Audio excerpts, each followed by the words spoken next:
Vokasiin Podcast, balik lagi bersama aku Karisma sebagai host pada episode kali ini. Dan di depan kita ada guest speaker spesial asal FISIP Universitas Brawijaya, Jogo Fauzi. Halo Jogo. Hai teman-teman Vokasi. Apa kabar Jogo? I'm doing great today. How about you? Baik-baik kan? Iya, aku juga baik-baik aja. Cuma tadi hujan ya, kehujanannya. Benar. Untungnya sampai sini nggak kehujanan. Alhamdulillah. Alhamdulillah. Jogo, kira-kira ini kesibukannya apa? Kesibukan aku of course prioritas ya, mandatory ngerjain skripsi. Ya terus juga kerja kalau ada kerjaan. Oke, kalau ada kerjaan di event. Yes, udah itu aja. Udah, oke, dua itu aja. Aku pengen penasaran banget nih. Sekarang kan Jogo semester 7 ya? Perjalanan Jogo dari awal maba di Universitas Brawijaya tuh gimana sih? Journey karirnya aku curious banget. Jadi dulu SMA itu aku linjur. Aku linjur dari IPA terus ke IPS dan aku adalah salah satu korban bully sebenarnya. Jadi ketika aku bertumbuh dari mungkin TK, SD, SMP dan bully yang terparah itu SMA, karena itu masa-masa kita mencari jati diri. Tapi justru aku mendapatkan pengalaman yang gak enak. Jadi aku melihat perkuliahan itu adalah sebagai medium aku untuk bisa bebas, untuk bisa berekspresi, untuk bisa menjadi apa yang aku inginkan, yang mungkin terhalang ketika SMA seperti itu. Jadi ketika aku masuk kuliah, aku udah ngeset semester 1 aku harus kayak gini, semester 2 goalsnya apa, semester 3 seperti ini, semester 4 kayak gini, sampai sekarang di semester 7 itu kayak aku harus mencapai ini. Kamu udah buat planningnya tuh dari awal? Planning kasar, jadi kayak manifesting. Misal kayak aku pengen deh mulai intern tuh semester 3, terus kejadian beneran. Terus aku pengen deh ikut MSIB di semester 6 kali ya, kejadian beneran. Jadi kayak menurut aku apa yang aku pengenin itu tuh dikabulkan gitu, kayak dikasih jalannya, dan I'm totally grateful for that. Yes. Yang aku tahu personal branding kamu tuh seputar ranah social media sama event ya. Dan kamu sempat kontribusi di event TEDx ya? Benar. Aku 2 tahun di TEDx. Dari awal kamu ikut kepanitiaan dulu kah di semester awal atau langsung ke intern, gimana? Jadi awalnya di semester 1 aku ikut magang dulu di himpunan. Semester 1? Ya, semester 1. Itu aku jadi staf magang Himanika. Hai teman-teman Himanika. Hai Himanika. Himanika tuh apa? Himpunan Mahasiswa Ilmu Komunikasi Universitas Brawijaya. Aku daftar di staf magang divisi humas. Setelah itu aku lanjut di semester 2 itu jadi staf tetap. Jadi kayak staf ahli. Iya, staf ahli kalau orang-orang bilang. Selain itu aku juga ikut Seven Line Radio. Jadi kamu radio sambil fakultas. part-time radio gitu? Enggak, itu adalah LKM Radio Fakultas. Jadi di FISIP ada radionya. Wow, keren kan? Hai Seven Line. Hai. Aku bawa semua nih teman-teman aku di sini. Ya, nah, terus akhirnya waktu di semester 2 itu adalah pembukaan volunteer TEDx Universitas Brawijaya 2021. Itu awal tuh kamu belum tahu TEDx nih kayak gimana, apa udah ada gambaran? Aku sering banget nonton TED Talks. Dan aku selalu luar negeri ya? Iya, luar negeri. Dan aku tuh suka banget nontonin TED Talks karena itu motivational, inspirational, kayak kita bisa ngelihat perspektif orang lain kayak gitu. Dan di situ aku ngerasa awalnya aku insecure banget kayak. Jadi kayak aku nekat nih semester 2 tiba-tiba daftarnya divisinya nggak tanggung-tanggung, event manager. Jadi langsung event. Nah, di situ aku yang pertama insecure, kayak aduh ini kan TEDx yang ikut tuh orang-orang yang udah keren-keren, terus kayak juga banyak cutting aku yang pastinya udah lebih berpengalaman daripada aku, tapi aku bisa nggak ya kayak gitu. Terus akhirnya ya udah aku gas aja, akhirnya lolos. Di situ aku bersyukur banget jadi the youngest member of event manager. Lainnya tuh cutting, tapi di situ aku juga sama teman-teman aku ada beberapa yang satu angkatan juga, kita angkatan 2020, tapi emang divisinya nyebar. Aku yang termuda di event manager.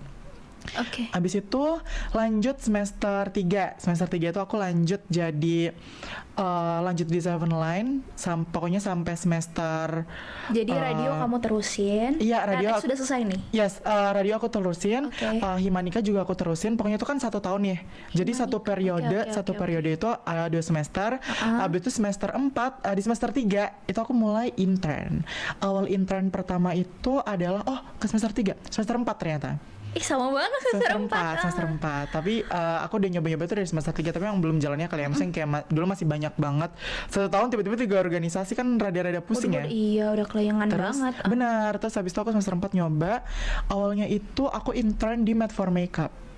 Oke, Made for Makeup tuh brand yang besar juga nggak sih? Dia Wow, brand keren makeup, brand banget. skincare, Oke. brand makeup juga. Terus Sebagai di situ social media? sebagai social media creator. Jadi di situ aku produksi konten, produksi video, terus aku juga content planner juga. Di Made for Makeup itu awalnya itu aku bahkan nggak tahu Made for Makeup itu apa. Jadi aku cuma disuruh temen aku daftar, namanya Adra kalau lihat ini, I'm so thankful for your assistance. Milestone kamu juga Iya, ya? milestone aku. Adra juga orang yang mengencourage aku kayak, ayo kak ikutan ini. Adra ini ada tingkat. Terus dia bilang Made for Makeup lagi butuh kreator cowok. Nah di situ aku yang kayak, bisa nggak sih gue ikutan beginian kayak gitu. Terus saya coba, ternyata lolos. Akhirnya sampai akhir tahun 2022 aku masih di Med, tapi di situ aku juga intern di agensi periklanan. Jadi double kamu? Aku double intern.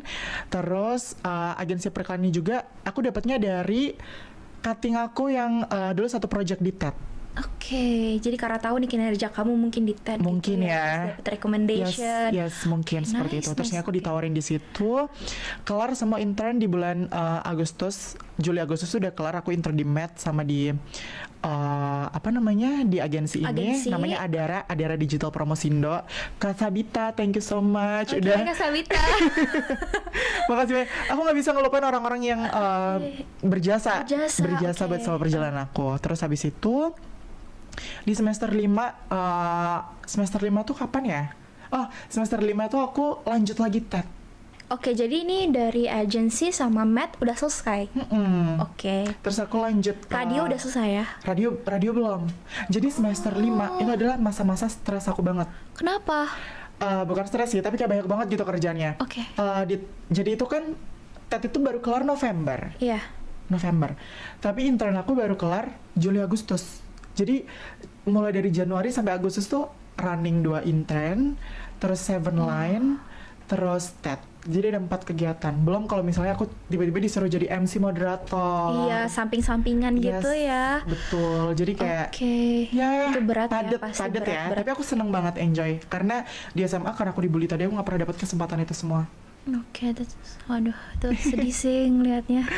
Tapi I'm so proud of you karena di titik sekarang kamu bisa kayak gini tuh pasti juga karena kejadian di masa lalu kan juga. Oke, berarti itu setelah semester 5 kamu move ke semester 5, semester 6 aku memutuskan ikut MSIB. MSIB, company apa? Aku di PT Diandra Promosindo. Oke. Nah ini pasti teman-teman kalau yang dengar Diandra pasti mikirnya K-pop kan?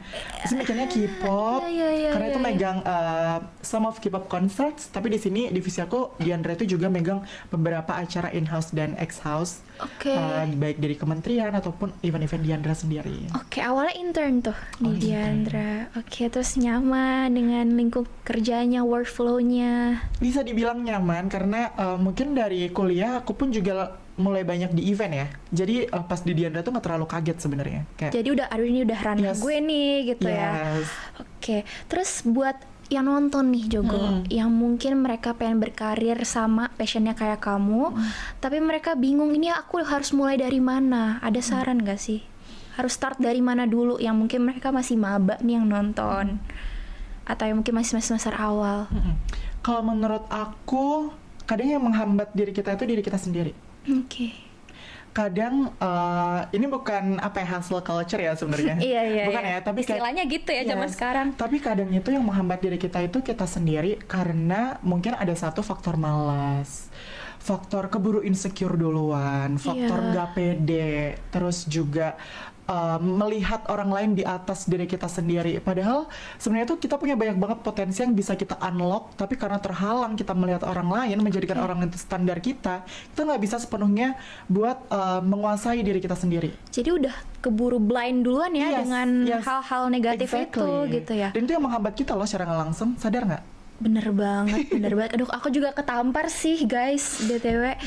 Berarti memang yang harus dibenerin tuh dari dalam dulu ya sebenarnya. Benar. Bagaimana cara kita melihat diri kita sendiri? Mungkin kalau misalnya aku tahu juga Kais juga sering ngomongin tentang self love journey and etc. Dan aku juga merasa kalau misalnya kita nggak bakal bisa mencintai diri kita sendiri kalau misalnya kita masih terus-terusan membandingkan sama orang lain. Kayak misal ngeliat orang lain dikit, aduh aku harus gimana ya cara mengejar, aduh gimana ya caranya harus aku tertinggal iya, gitu. harus tetap ini nggak boleh ketinggalan jauh yes, nih. Benar, exactly. Padahal aku adalah orang yang sangat acknowledge the journey of process. Kamu pernah dengar istilah crab mentality nggak? Yes, exactly. Ya kan, itu yang lagi dibahas gak sih? Jadi banyak lingkup kita tuh yang mungkin terkena mental crab mentality gitu. Apa pandangan kamu tentang mentality itu? Kalau menurut aku pribadi, aku selalu menanamkan ke diri aku kalau misalnya kita punya kontrol yang penuh atas diri kita sendiri. Hal itu menyebabkan aku mengetahui kalau misalnya aku pengen kayak gini, terus aku begini, ntar jadinya begini. Ngerti nggak? Jadi kalau misalnya nih, aku pengen intern. Pengen intern nih. Misal kita pengen intern, tapi kita kalau misalnya mau daftar intern kita nggak pede, kita keburu ngeliat orang, terus kayak keburu nggak keterima nih. Iya, udah takut. Banyak nih saingnya. Iya, kayak gitu kan. Nah, itu akan menghalangi aku untuk merealisasikan apa yang aku pengenin, value aku kayak gimana. Jadi outputnya tuh nggak maksimal. Kalau misalnya aku sih terabas aja. As long as kita mencoba itu, mending kita mencoba daripada kita nggak mencoba. Dan nggak mencoba itu karena apa? Karena mentalitas kita yang kurang, kita nggak merasa penuh sama diri kita sendiri, kita nggak merasa fulfill sama diri kita sendiri, ditambah fokus kita terpecah dengan melihat orang lain yang menurut kita itu lebih daripada kita, padahal belum tentu. Jadinya kita tuh gak bisa fokus dan gak tahu nih sebenarnya identitas kita tuh kelebihannya di mana, kekurangan kita tuh di mana. Makanya sekarang kan kamu banyak dengar kan remaja-remaja ngomongnya krisis identitas. Nah itu dia. Karena belum bisa ngerasa fulfill sama diri mereka sendiri. Oke, mungkin yang udah nonton nih bakalan nerapin ya yang kamu omongin nih. Semoga abis ini. Terus setelah itu skill khusus apa nih? Misal tadi kan udah nih mentality-nya, terus gimana cara kita membangun pandangan terhadap diri kita. Oke, kalau itu udah kita kerjain, what's next gitu? Kayak skill khusus apa sih yang harus dilakuin supaya bisa di titik karir terutama di dunia event? Oke. Aku mengkategorikan skill khusus ini sebenarnya nggak skill khusus ya, tapi aku soft skill, hard skill. Ya, aku mengkategorikan menjadi dua. Dari internal dan juga eksternal. Internal adalah dari diri kita sendiri. Eksternal adalah bagaimana cara kita menguasai skill yang memang bisa dipelajari, such as mungkin Microsoft atau communication skill, emotional intelligence dan lain sebagainya. Kalau misalnya untuk di dunia sekarang, aku tuh mengutamakan selain hard skill, soft skill dan kemampuan untuk kita bisa mengoperasikan sesuatu, aku tuh selalu menyeimbangkan dengan apa yang aku punya. Contoh, ada satu hal yang aku belajar banget selama proses aku di Diandra kemarin adalah just be authentic. Just be authentic, tunjukkan apa yang memang kamu bisa. Tapi memang kamu menunjukkan itu bukan karena orang lain, bukan karena kamu dipandang lebih sama orang lain, tapi karena memang kapabilitas kamu ada di situ. Mungkin karena aku orangnya perfeksionis ya, jadi kalau misalnya aku melihat ada sesuatu yang kurang dan aku mikir kayaknya I think I can do better, lebih baik totalitas aja gitu. Totalitas aja. Dan di situ tanpa kamu gembar-gembor aku bisa ini, aku bisa itu, orang itu akan melihat. Orang itu akan sadar gitu, oh ternyata kapabilitas Jogo dalam mengerjakan sesuatu tuh seperti ini ya, kapabilitasnya si B kalau ngerjain ini tuh kayak gini ya. Nah dari situ akan memunculkan trust. Jadi dengan cara kita, kadang tuh orang lupa. Mereka ingin dipercaya orang lain, tapi mereka nggak percaya sama diri sendiri. Mereka meragukan apa yang mereka punya, padahal mereka sendiri pun belum tahu mereka itu mereka memiliki apa tuh kadang orang belum tahu. Iya, ini apa sih sebenarnya aku tuh mau yang dipancarin tuh apa gitu kan. Tapi mereka juga bingung. Tapi mereka terburu membatasi itu dengan cara melihat orang lain itu tadi. Jadi makin mereka nggak tahu siapa dirinya, makin mereka nggak tahu potensinya, makin ketutup sama pandangan-pandangan, asumsi orang yang mereka pikirin tentang mereka. Padahal itu belum tentu sepenuhnya benar. Misal mereka udah menemukan potensinya nih. Potensi aku di bidang broadcasting, seni, sinematografi, hal gitu contoh. Terus apa yang kamu lakuin? Mungkin kamu ikut bootcamp kah? Atau kamu belajar sendiri, learning by doing? Kayak apa untuk kamu menguasai skill-skill khusus yang menunjang karir kamu gitu? Kalau bootcamp aku jujur belum pernah ikut bootcamp sampai sekarang.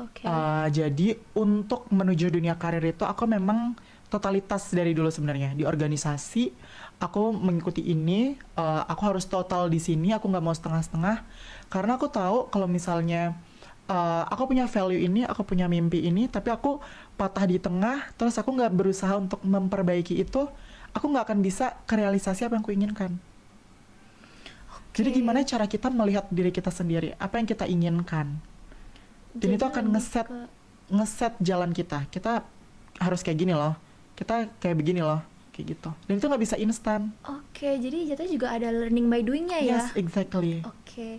Mungkin ada ini gak sih Jogo kayak harus belajar skill public speaking kah, atau kayak harus ngerti gimana caranya adaptasi dengan orang baru kah gitu. Itu skill-skill itu yang kamu pelajarin otodidak, atau mungkin kamu ikut lihat di YouTube kah, atau ikut komunitas apa gitu?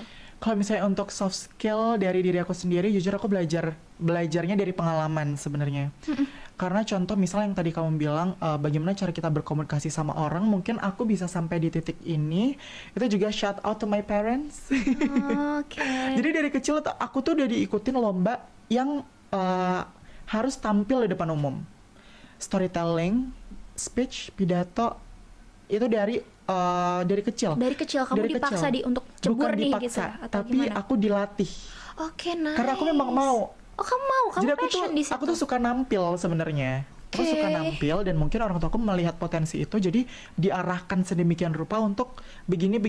Jadi ketika besar, ketika dewasa ini, ketika aku dihadapkan sama orang, aku nggak bingung lagi. Aku harus ngomongnya gimana ya, cara aku menempatkan diri di depan orang itu kayak gimana, aku nggak bingung lagi, karena memang dari kecil pun aku sudah diajarkan, sudah dibiasakan.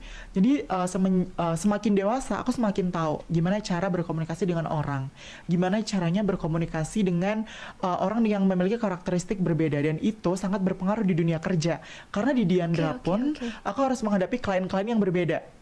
Oke, boleh diceritain nih ke teman-teman vokasioner gimana sih jadinya menghadapi klien-kliennya itu? Jadi kalau misalnya di Jakarta, jujur aku sedikit culture shock, karena di sana itu very work oriented, dan rush hour-nya tuh tinggi banget. Tinggi banget ya, worknya pace-nya cepet banget. Benar. Di situ tentunya orang yang bekerja itu kan gak cuma 1-2 orang ya, Kai. Jadi banyak sekali yang bekerja, capeknya orang beda-beda, terus kebutuhannya orang beda-beda, problemnya orang itu beda-beda. Jadi cara aku untuk menghadapi klien atau menangani klien itu sebenarnya adalah memunculkan aku terlebih dahulu. Oke, maksudnya jadi aku membiarkan mereka untuk menilai aku dulu sebenarnya. Misal contoh, ketika kita berhadapan dengan klien kan kita nggak bisa ya tiba-tiba, aduh aku capek nih ngadepin klien, nggak bisa. Kita harus yang baik Kak, gimana ya kalau misalnya kayak gini kayak gitu. Padahal lagi capek. Kita nggak bisa, kita untuk dunia profesional kita nggak bisa kita nggak bisa untuk menghalangi mengikuti mood kita tuh, kita nggak bisa. Jadi seprofesionalnya aja. Kalau misalnya kemarin aku baca postingan kamu, fake it till you make it. Mungkin fake it-nya. Thank you, kamu memperhatikan ya. Of course. Aku memperhatikan banget. Kalau misalnya, tapi aku punya prinsip yang beda tentang fake it till you make it ini. Oke, apa? Fake it di depan orang lain, tapi stay true to yourself. Mungkin saat sekarang aku hahihi nih di depan kamu hahihi. Tapi kamu kan nggak tahu aku ngalamin apa aja kan. Tapi mungkin ketika aku di kamar nanti, aku bisa meluapkan, oke Jogo, kamu hari ini udah datang ke event ini, kamu juga capek, kamu butuh istirahat. Jadi aku benar-benar acknowledge itu. Jadi walaupun aku fake it di depan orang lain untuk bisa terlihat, tapi aku tidak akan pernah bisa berbohong sama diri aku sendiri. Karena diri aku adalah kunci. Gimana aku bisa unlock hari besok kalau misalnya hari ini aku nggak bisa jadi gimana kita mengobrol dan berteman dengan diri sendiri. Benar. Gimana cara kita fulfill sama diri sendiri. Dan aku ngebawa mood itu ke klien. Jadi proses kamu untuk lebih bisa connect dengan diri kamu di titik sekarang gimana sih dengan dulu proses kamu sempat ada pengalaman yang nggak enak gitu. Itu pasti susah kan connect dengan diri sendiri. Benar. Dan mencari jati diri gitu. Kalau misalnya ini pengalaman back again ya, pengalaman dibully teman-teman, mungkin teman-teman juga pernah merasakan dibully. Iya, aku juga pernah. I feel so sorry for you. Like tidak ada satupun manusia yang berhak dibully. Yes, benar banget. Jadi kalau misalnya dari aku sendiri, SMA tuh susah banget, masa-masa yang susah karena aku dibully tuh karena preferensi aku. Terus misal aku lebih suka yang orang-orang lain tuh nggak suka kayak gitu. Nah itu dibully karena hal itu, atau mungkin Jadi kayak kamu berbeda gitu yes, ya. aku dianggap beda sama orang-orang, jadi mungkin aku dibully karena hal itu.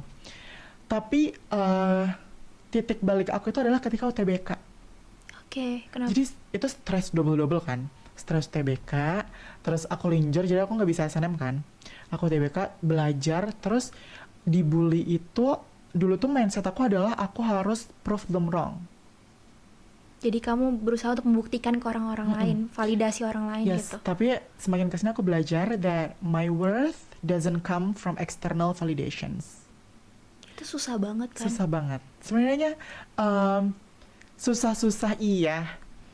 Karena mungkin dulu aku menyembunyikan masalah ini dari orang tua. Jadi aku nggak pengen orang tua aku tuh tahu kalau misalnya aku merasakan hal-hal yang kurang menyenangkan.